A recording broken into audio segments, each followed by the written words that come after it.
Gjykata themelore në Prishtinë ka shpallur akt të gjykimit dënues ndaj Dibran Hoxhait, i njohur si Kobra, dhe 4 të akuzuar të tjerë për vrasjen me armë zjarri të tërhiut nga Kuksi Visar Cengu në lokalin Kobra City me 3 janar 2023 në Prizren, pas sherrit për një faturë 400 euro në lokalin e autorit.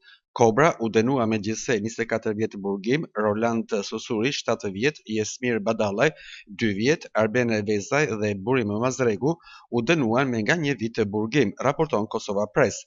Kryetari i trupit gjykues, Kujtim Krasniqi, tha se të akuzuarve ju llogaritet edhe koha e qëndrimit në paraburgim.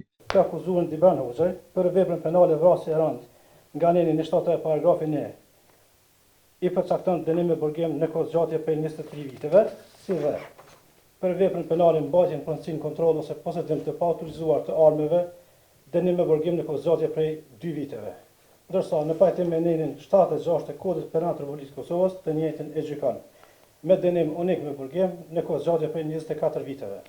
Në këtë dënim i llogaritet edhe koha e kaluar në paraburgim nga data 03/2023 të akuzuarit Roland Susuri për veprën penale manipulim me prova nga neni 389 paragrafi 1 Kodit Penal të Republikës së Kosovës i përcakton dënim me burgim në kohë zgjatje prej 4 vite e 6 muaj.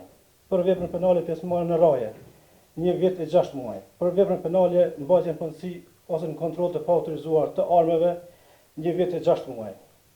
Në pajtim me nenin 76 të njëjtin e gjykon me 7 vite burgim.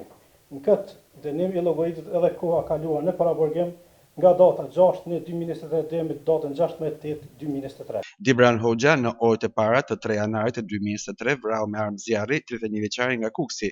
Ky i fundit bashkë me 2 shokët e tij janë konfliktuar me grushte me Dibran Hoxhën, pronari i lokalit të natës Kobra në Prizren, ku janë qelluar me armë zjarri ku por largoheshin me automjet.